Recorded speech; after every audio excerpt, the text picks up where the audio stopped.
guys, welcome back to the channel. This is part 2 of our Dana install into the 68 Dart. If you haven't seen part 1, just jump back one video. That's where you'll see us pull the 8 3/4 out and slide the new Dana in. Now we're gonna start working on the brakes. I do have that drive shaft ordered. I showed you guys how I measured that in the last video as well. Got that drive shaft ordered and ready to start looking at the brakes. As you can see, I've actually gone ahead and done a little bit of work already. Finished install of our rear cover that we had to go to just for clearance issues, and I actually got one drum assembly all in, so I had that axle out yesterday. I just kind of got working away without having the camera on. Sometimes you just get on a roll, you know how it goes. But I left the other side, so we got the other side to do still, so we're gonna pull that big axle out of there and wait to see these axles. I was like holding it in my hand and I was actually just laughing at how large they are. They're absolutely ludicrous. So awesome, I love them. But we're gonna show you guys the brakes, what I'm going with here. I'm going to a drum assembly, and I'll show you something that I learned about these different assemblies compared to the A-body style drums that I had on the 8 3/4, because they're a little different, and you might want to look at that in your housing size if you're planning something similar, because I learned a little bit about it. But I'll talk to you a little bit about clearancing and stuff like that too, about how wide and stuff you can go on these housings, because I tried to make mine as short as I can, still being a leaf spring car. And I think I nailed it pretty good. Trying to get the biggest tire in the wheel well was another thing. That's why I went shorter than our 8 3/4. But I'll show you guys about that. Look at the brakes, pull that axle. Let's get into it. Okay, so here is our new drum assembly. It's a 10 by 2.5 drum. You'd find these on later 70s and up A-bodies, I believe, is where you'd see the most. Different than what you'd see on earlier A-bodies, like what I have on the 8 3/4. And I'll show you guys the differences in a minute here. But I thought I'd show you this. It's a really nice unit from Dr. Diff, all brand new, remanufactured, and just set up, ready to go. Like literally just drop them right on. So pretty nice unit. They are kind of heavy, of course, but that's what you get with a drum setup, but very nice. Okay, so there's the completed 10 by 2.5 drum on the Dana there. One of the main things I was doing with the housing is going shorter. I was trying to increase the area between the top of the drum here and this lip on the fender to stuff a bigger tire in there when I switch at the track. So that's why I shortened it 1/2 inch. I did not realize though, with the 8 3/4 drum brake setup, the smaller A-body, they're 10 by 1 3/4, that the mounting face actually recesses back like 1/2 inch, where these are like almost square. Like it does go back a little bit, but not as much as this guy. So even though I shortened the housing and everything, the distance between that lip there and there, where I would insert a tire, didn't change. So I don't know if I'm going to be able to get the wider tires in that I want to. That's something I'm going to deal with down the road. Everything I have now still does work. I'm glad I did go 1/2 inch in each side. And I contemplated going more, but if you come around here, you can see that the backing plate gets very close to the shock mount there.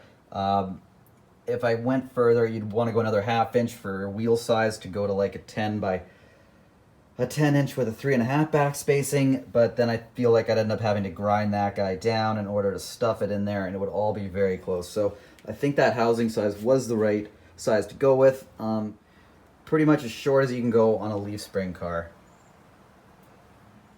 So I do plan on running a disc setup back here eventually. The drum was just a much more economical way to go. I kind of blew the budget on the rest of the rear end, and then I got to the brakes. I did look at some lower end brake setups for back here, but talking to Dr. Diff, he said these drums would actually be better than like a cheaper version of a disc brake. So that's why I went with these guys.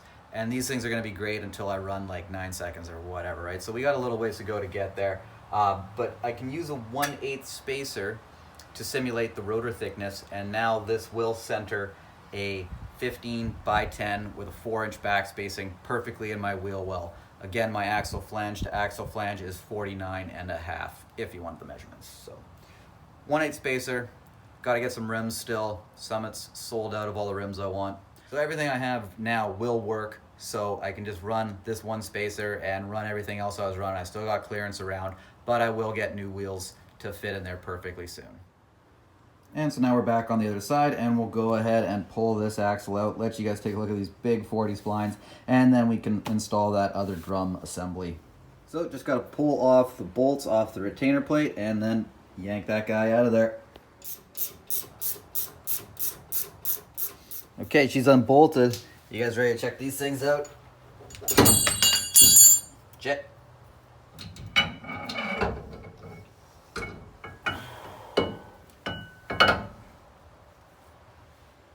Look at that beef. So the size of these things is just absolutely ridiculous.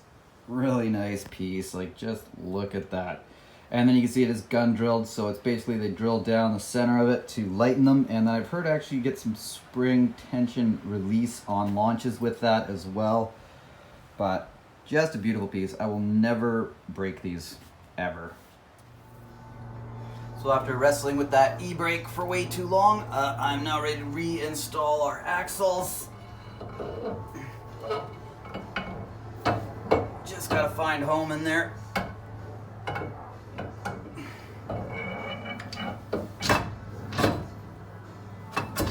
Boom. Nice. Now we're going to put the retaining plate on, tighten it up, and then slide the drum on. Ratcheting wrenches are pretty nice right here. One interesting thing, the retainer plate on this side fell off the axle. The one on the other side wouldn't come off the axle. So they're different side to side just a little, so something you might want to watch out for if you're doing this yourself. But back to wrenching.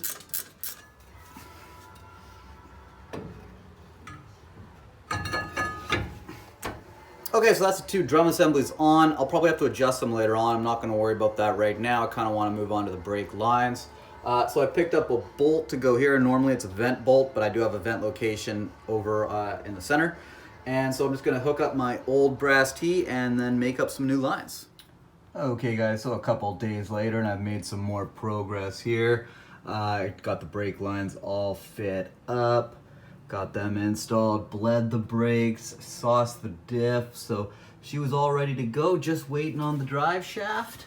And then today, our brand new aluminum drive shaft came in. So that's a 3.5 inch diameter with the big 1350 U-joint ends on it. So really nice unit. It's only about a half a pound lighter than my other one, but my other one is so much smaller being a stock one, so this one is much larger, so I'm really hoping we're not going to have any fitment issues. I think the exhaust might be a little bit of an issue, but she's all ready to go. Really nice piece. All aluminum construction. It's light when you pick it up for sure, so pretty cool. Right on. Let's get this thing stabbed into the car. And I want to give a quick shout out to my buddy Royce. He helped line me up with this drive shaft, so that was awesome of him to do. He was my converter guy, helped me out with the converter last summer. Helped me with the drive shaft this year, and then I bet next summer we're going to be back doing another converter. So right on. Stoked on this thing. Let's get it in the car.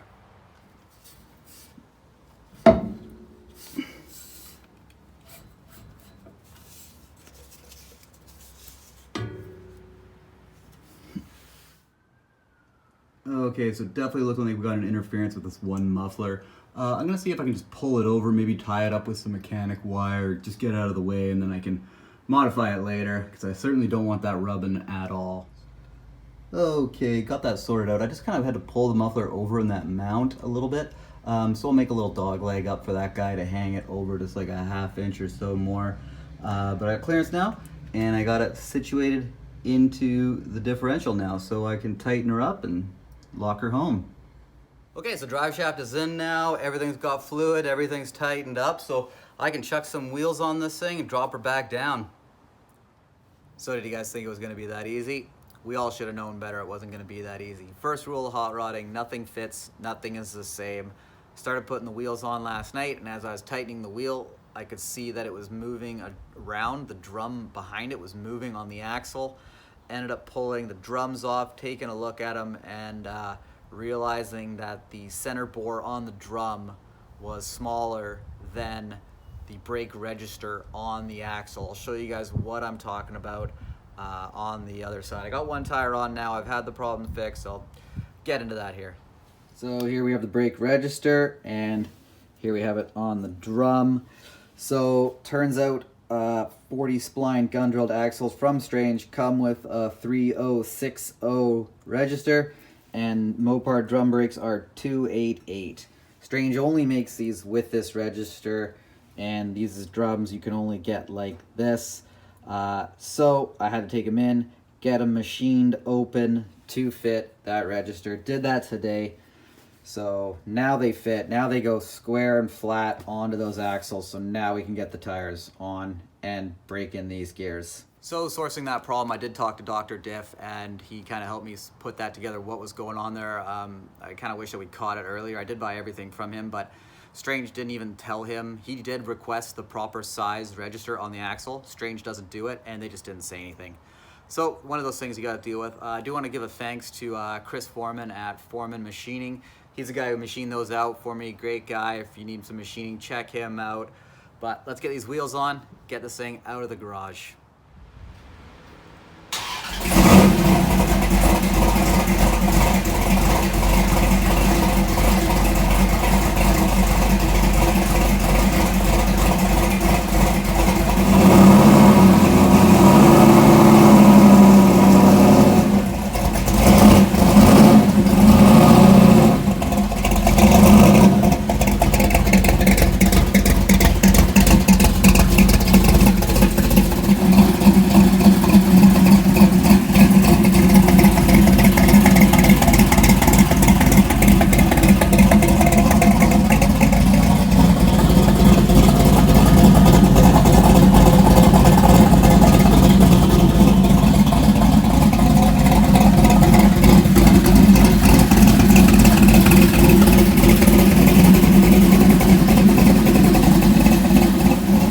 First rollout with the new Dana. How'd it look? So we just gotta let it warm up, and now I can start braking in those gears. Gonna do a 20-minute quick cruise around, real slow. Take it easy on these gears for the next couple 100 miles, and then we're racing. But I'm gonna get those miles in pretty quick. Stay tuned. We got racing coming up with this new rear end, street cruising, and more mods. Thanks for watching. See you guys on the next one.